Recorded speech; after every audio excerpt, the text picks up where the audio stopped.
What's up, guys and girls? I decided to make this video from my iPhone and I am super bloated to the point I feel like I'm having a baby. But what I wanted to say is so fresh in my head, so important. So I went on Reddit and I was seeing some things about someone I was following, an influencer on YouTube on relationships. And I realized that my life went downhill when I bought the book Attached back in 2021. I posted the book and I was like, yay, that book, we love it. And that wasn't the point of me posting it. If you watch my last YouTube video about the reading list, I said, I wish I could burn this book. I don't have it on me physically, but I really wish I could burn this book. I want to make a video of me destroying this book. Even though this book was actually not made by any influencer whatsoever, it is by, I think, a psychologist by the name of Amir Levine. And I think he was a professor at Columbia University. So, you know, someone of status, right, of scientific knowledge. And, I still want to say this book ruined my life. I think us people who tend to seek self-improvement, who tend to seek knowledge, should not be the ones trying to fix problems and playing psychologists. Amir Levine is a psychologist, but we are not.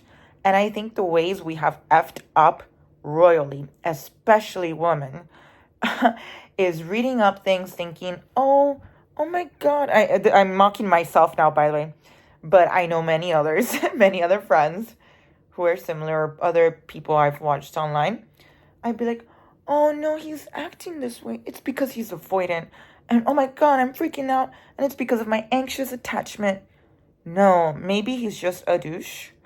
And maybe he's an avoidant douche, okay? But think about it before we had all this extra knowledge, right? What if you burn your hand on a stove and you just remove your hand when something doesn't feel good? What if we just had basic standards of living that don't just have to do with our romantic relationships, but just anything in life? Like, does this feel good? Does this career feel good? Does this, just, does this food hurt my body? Oh my God, I'm a hypocrite. Am I bloated after what I'm eating? If we just made things more common sense like this, but instead, we burn ourselves and we're like, oh no, the stove. Oh my God, let's find out physics now. Let's go beyond our scope of knowledge and of our scope of expertise and figure out why it burns. Let's get all philosophical now. And I think this tends to happen, unfortunately, to intellectual, smart women like me. I'll say intellectual just because I have a master's degree in liberal arts type of studies, very analytical. Back then also I was an English major. Then I did a lot of political science, history, sociology, and these are the type of things that lead you to want to be curious, right? If you're already curious in your everyday life about how society works and this and that, and you research this and you use scientific data, then it's very tempting for relationships to want to copy that and do the same. But no, I'm here to tell you, I feel it in my gut, in my bones, in my whole intuition. All of this was one big mistake, because what ended up happening to me, I ended up being in weird situations where I'd analyze people around me and I'm like, oh no, but it's because they're avoidant and it's also my fault for being anxious. Let me do my part. Do you think those people were also reading the book Attached? Do you think they were like, oh no, she's anxious attachment, so let me try to forgive her, let me fix my avoidant attachment?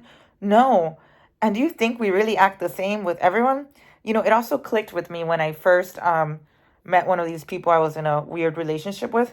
I don't even want to use these terms anymore, like toxic or avoidant. Ugh, I'm so tired. I'm so done. I can't believe this has become a thing. I can't believe there's a whole wave and that it's only appears to be getting stronger. But I hope with people like me coming out and admitting, wow, I messed up. This was wrong. I shouldn't have done it. I shouldn't have opened Pandora's box.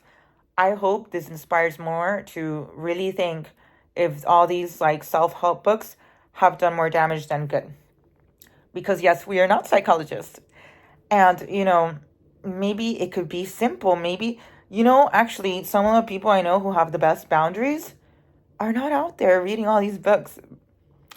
They just use kind of like common sense. I feel like it's just common sense to them. It's like, oh, this person treated me like shit. Let me distance myself a bit. They're not there like, magnifying glass.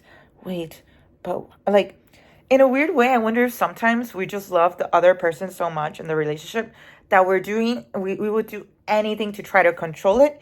And the only way we could control it is if it's our responsibility and if it's our fault. And we go and we do these self-blame type of actions. And now that I'm like out of it, that I feel my eyes have been unveiled, like it's like I was doing everything to try to make things work. It's like I was thinking always that I'm the problem, even in my friendships, even in my career and everything. I was just always self-blaming. And I think us type of introspective people, we're number one victim to all these things because, yeah, maybe Amir Levine was genuinely trying to do some research and help society, but a lot of YouTubers and influencers, they're making mad money and getting mad status over giving people relationship advice. Some of these are 18-year-olds and everyone's like praising them and they get like 1 million followers. This is so wrong and this needs to stop. I don't care if it's an effing scientist who teaches in Columbia University, and I don't care if it's an 18-year-old with 1 million followers. Let's use common sense from now on. When someone treats you like shit, you don't have to cut them off forever, and you don't have to pretend nothing happened. You can quite simply take some distance and see if they will change. Very basic things like this. And that's what I was trying to say. A lot of people I know who are in super successful relationships, I don't think they've even read one self-help book. And that's what I was saying, that I think the problem is low self-esteem, low self-worth, and just low... I don't know, I don't even want to use those words either. Man, this is so messed up. But I think what I'm trying to say is when you're overly analytical, you're introspective. And when you're overly introspective, it's very easy to go through these rabbit holes, reading the next best self-help book, thinking you might be the problem in the relationship, like, oh, I must have done something wrong to trigger this person, or taking more responsibility than what you actually should. And I'm just here to say, stop that. I'll make better videos on this. This is just my temporary rant because I just had to say that. I can't wait to get my hands on that book. And I think I want it to be the one I purchased. And I think I will legit make a video.